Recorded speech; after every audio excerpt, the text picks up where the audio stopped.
Bismillahirrahmanirrahim. Assalamualaikum warahmatullahi wabarakatuh. Alhamdulillah alladzi farada 'alaina siyam syahrun huwa 'indallahi afdhalus syuhur wa ayyamuhu afdhalul ayyam. Pemirsa, sahabat karib, keluarga besar FSA pada khususnya, dan muslimin muslimat pada umumnya, kembali kita jumpa dalam tausiah Ramadan. Kali ini berjudul fungsi zakatul fitr dalam kehidupan.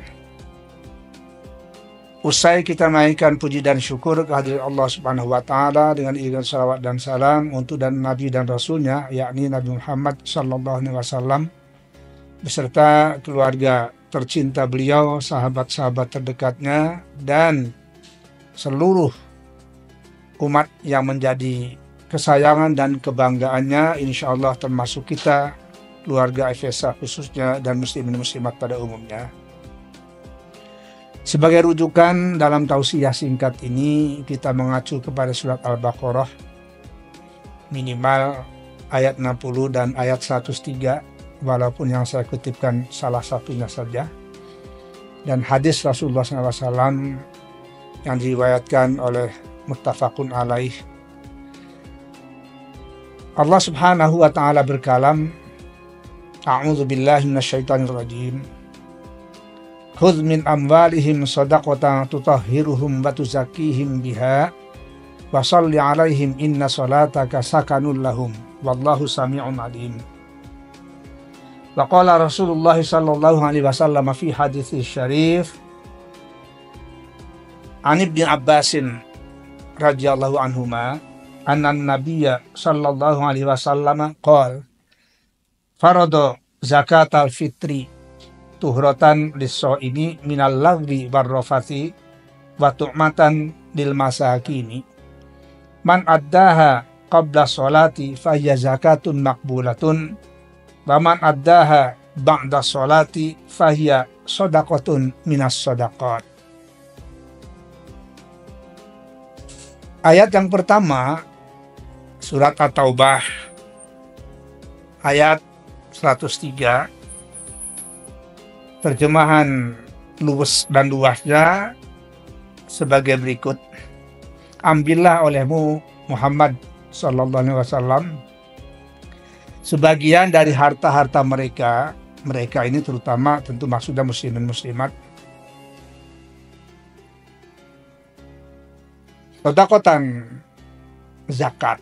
Hampir semua mufasir sepakat bahwa yang dimaksud dengan sedekah dalam ayat ini adalah zakat wajibah yang dinyatakan sebagai rukun Islam.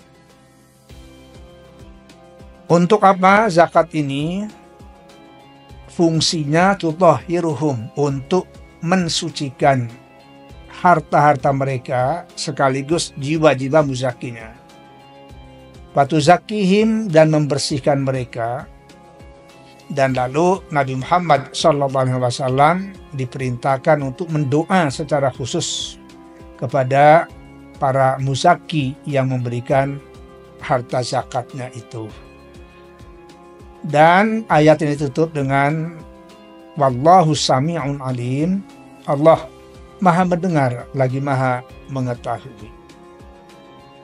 Seiring dengan ayat tersebut, banyak hadis Rasulullah SAW yang mengemukakan tentang kewajiban zakat bagi muslimin muslimat tanpa memperhatikan soal jenis kelamin, usia, dan seterusnya, termasuk budak sekalipun berkewajiban untuk membayar zakat fitr khususnya. Zakat itu sendiri yang umum dikenal oleh masyarakat luas, terutama sahabat-sahabat fakultas syariah tentunya hampir pasti tahu, yaitu zakat al-fitr dan zakat mal. Belakangan alhamdulillah sudah populer dengan bentuk zakat yang ketiga yang lazim dikenal dengan zakat penghasilan atau zakat profesi. bisa juga dikatakan zakat pendapatan. Maksudnya sama.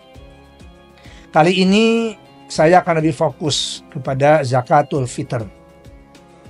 Umumnya hadis menyebutkan zakatul fitr, bukan zakatul fitrati. Tapi tradisi masyarakat Indonesia umumnya justru kebalikannya, menyebutnya zakat fitrah. Meskipun ada yang menggunakan sebutan zakat fitrah, tetapi minim sekali ahlinya, dan hadisnya juga memang rata-ratanya zakatul fitr, bukan zakatul fitrati. Ini mirip dengan sebutan Idul Fitri, bukan Idul Fitrah. Walaupun dalam pembahasan khutbahnya itu kerap disebut-sebut dihubungkan dengan urusan zakat fitrah ini, kata-kata fitrah. Hadirin yang saya hormati, tanpa mempersoalkan perbedaan istilah atau penyebutan tadi, yang pasti zakat fitrah ini perbuatan wajib yang memiliki multifungsi, sekurang-kurangnya double fungsi. Yang pertama dihubungkan dengan muzaki yang mengeluarkan zakat fitr, itu fungsinya adalah tuhrotan lis-shaimi, sebagai sarana pensuci diri, pensuci harta, pensuci jiwa, maka disebut dengan zakatul badan dan zakatul nafas untuk zakat fitr ini. Nah, kita sebagai muzaki insya Allah akan membersih sucikan diri kita, harta kita, akal pikiran kita, dan spirit kita. Yang kedua, fungsinya adalah tu'matan lil masakin, memberikan makan minum kepada orang-orang miskin khususnya dan mustahik pada umumnya. Nah, persoalannya takarannya berapa sekarang ini? Memang ada perbedaan pendapat terutama antara Badan Amil Zakat Nasional yang masih menetapkan 2,5 kg beras atau seharga itu. Fatwa Majelis Ulama Indonesia 2,7 kg.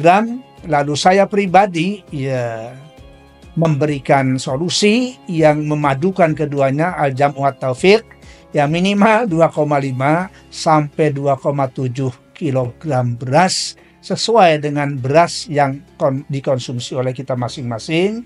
Dan khusus untuk muslimin muslimat yang tidak mengonsumsi beras, misalnya saudara-saudara kita di Papua yang memakannya itu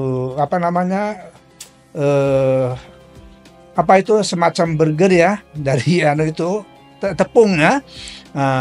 Sebagian masyarakat Madura ada yang misalnya jagung, sebagian di Sulawesi ada juga yang makan tidak beras, menyesuaikan dirinya dengan makanan sehari-hari yang dimakan. Demikian tausiah singkat ini saya sampaikan, mudah-mudahan bermanfaat, dan kita berharap mudah-mudahan zakat kita yang kita keluarkan maupun zakat mal, bahkan zakat profesi, dikabulkan oleh Allah Subhanahu wa Ta'ala. Mudah-mudahan tidak melampaui batas waktu yang sudah ditentukan. Hadanallahu wa iyyakum ajma'in. Tsumma salam. Wassalamualaikum warahmatullahi wabarakatuh.